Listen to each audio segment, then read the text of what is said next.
Hey there, Start here.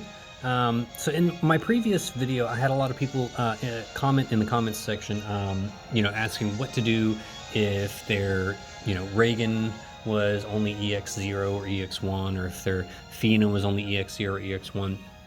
And, I tried to respond as best I could to a lot of those comments, how I would do things a little bit differently in those instances. But I think maybe it's better just to show you guys. So I'm going to do a different clear.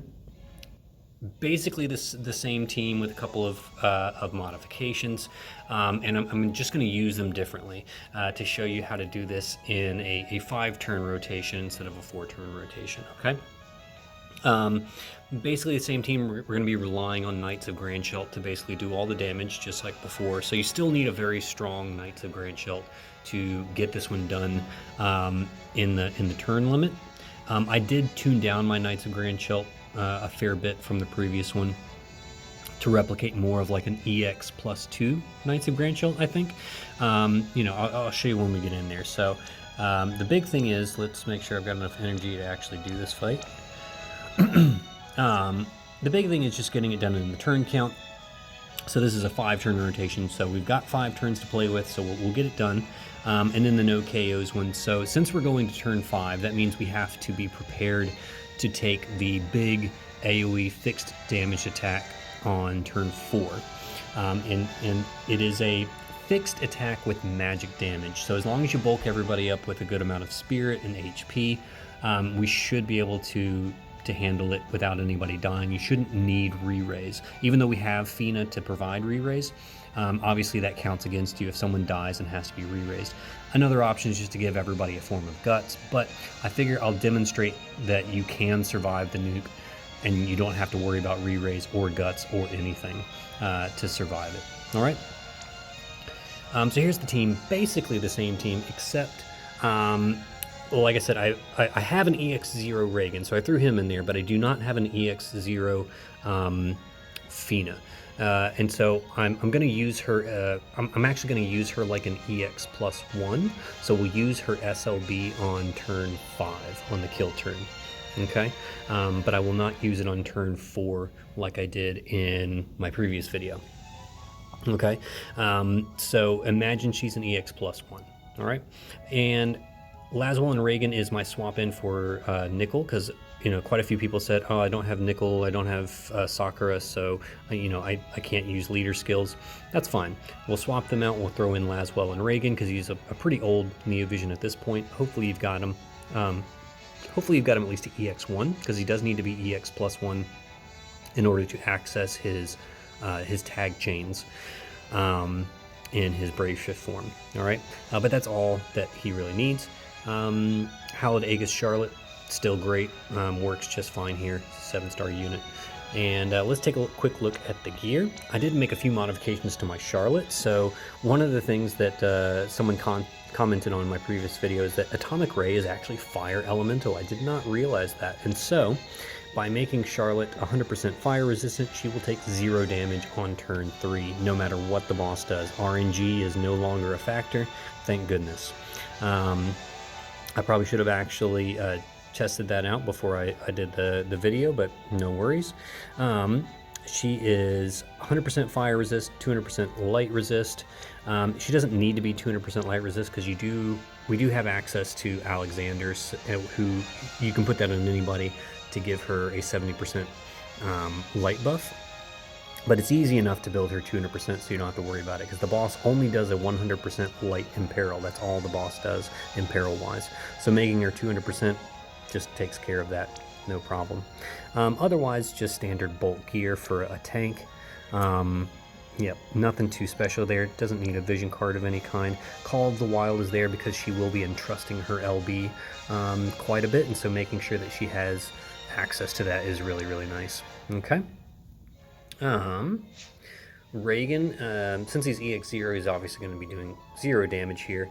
So I just made him full evade and then just bulked him up with as much spirit and HP as I could. I had a water weapon on him because at one point I was trying a team where he was chaining with somebody using Blue Wave, but forget that. He doesn't need it. He does need his TMR, obviously, to do the breaks and the light imperil on turn 1. And then yeah, just bulk them up. I gave him Sylvie's card, you know, because you can buy this in the Perma VC shop. It's really great for Clash of Wills because it generates morale. So, you know, picking up a few of these in the Perma VC shop, even if you don't have a Sylvie, is never a bad idea. Okay. Knights of Grand Shell in his normal form. So since he is a trance shifter and his brave shift only lasts for 4 turns, we have to keep him in his normal form on turn 1. And so turn 1, he's just full evade.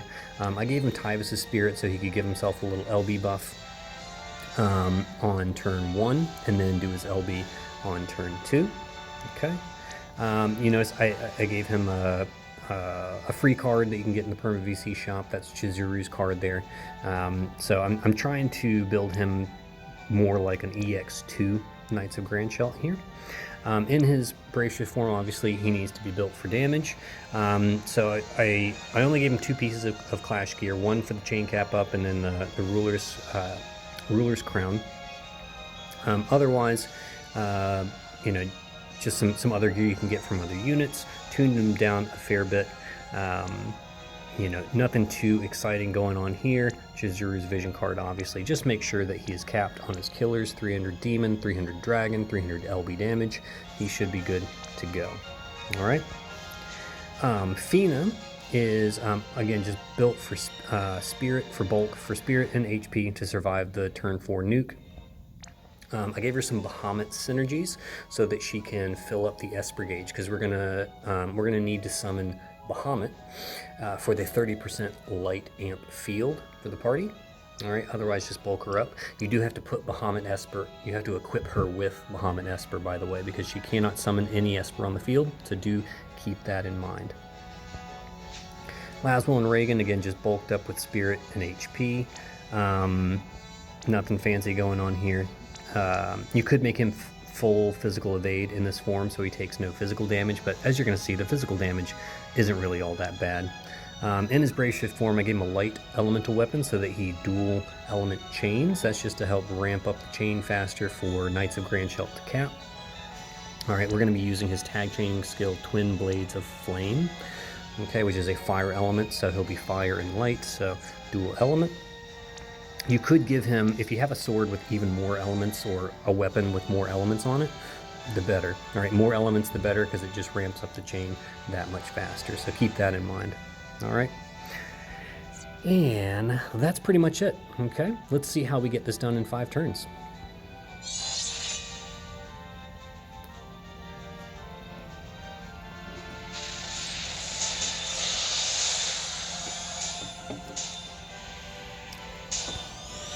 Alright, first thing we'll do, Charlotte will do her mag cover, which also unlocks her her dual cast.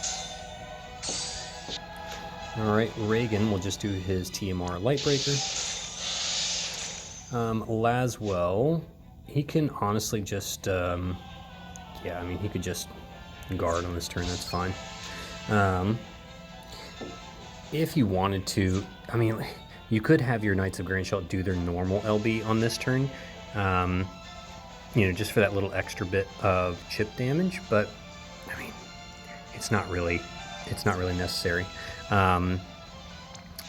I'm just going to have him do Tyvus' Spirit. If your Knights of Grand Shell is only EX +1, Tyvus' Spirit does do, come on, show me. It does do a, it's useful for the LB damage buff that we're for his LB next turn, but it also does 20 LB fill, and then Charlotte can finish topping him up next turn with her Entrust. So, you know, an EX1 Knights of Grand Shell could potentially work here if you have enough gear to make him strong enough. Alright, Fina on this turn is just going to do Delightful Glow for the Demon Killer. Brilliant Veil, I leveled it up.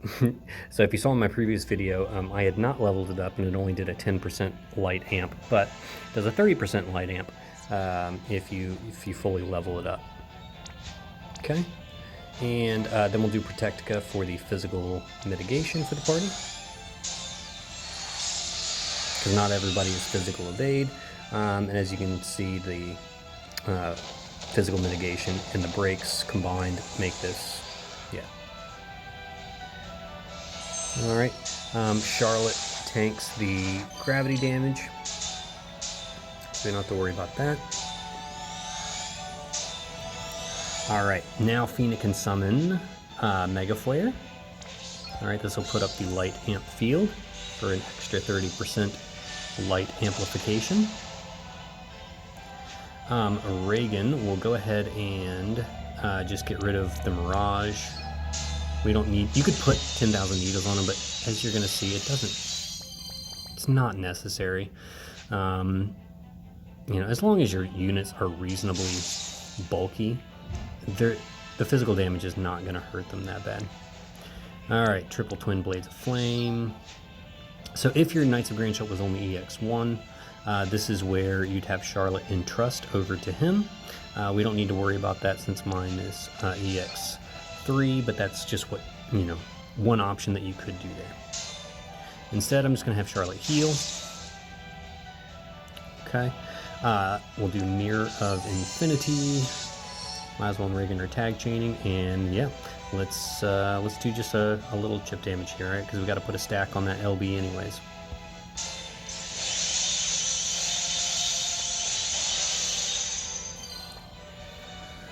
All right.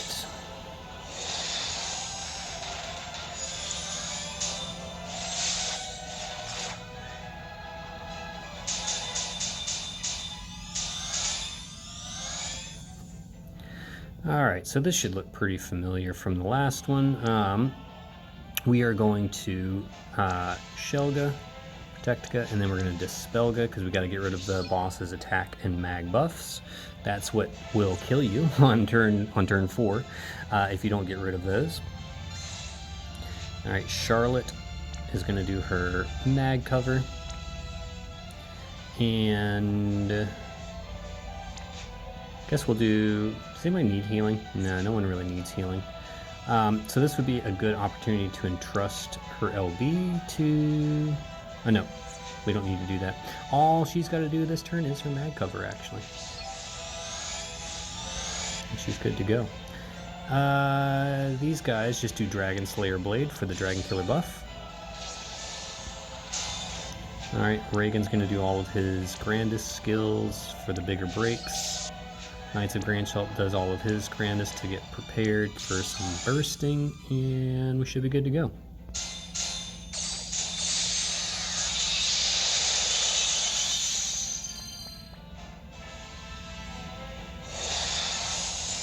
Alright, and there you go. So atomic rays are no longer as daunting as I thought they were. Alright. Okay. Now let's do a nice chunk of damage if we can. Alright, Reagan will do his LB now. It should be full, even if you got an EXP or Reagan, you should have a full LB gauge. So that does the Demon Killer, also does the 140% Light Imperil, so we should be good to go. Fina on this turn, if you had her normal LB filled up, you'd go ahead and use it. I don't want to use her LB on this turn because I don't want to assume that yours is EX2, okay? But if you had access to her normal LB by this time, which you probably should, even if she's EX0, you should be able to use her normal LB, which is you know, in its own right quite strong. You'd go ahead and use that on this turn. But I'm not going to do that. I'll just do Barrier. Charlotte is going to use Hallowed Aegis' Vanquishment, because this does 40% general mitigation for the party, and this is going to allow us to survive the AoE nuke. Alright, so let's do some damage.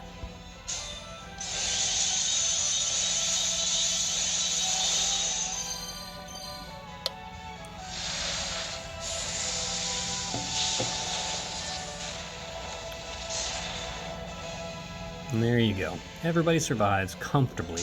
No one anywhere close to dying. Alright, Fina will now do her SLB. Charlotte will entrust over to Knights of Grandshot, and maybe we'll do some Healing Glory to heal everybody up.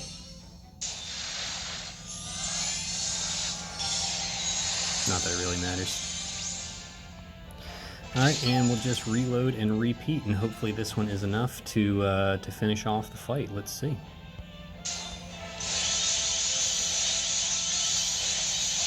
And boom, there it is.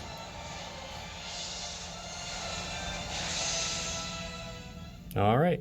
Yep, 8.6 is definitely, that's like 60% taken off.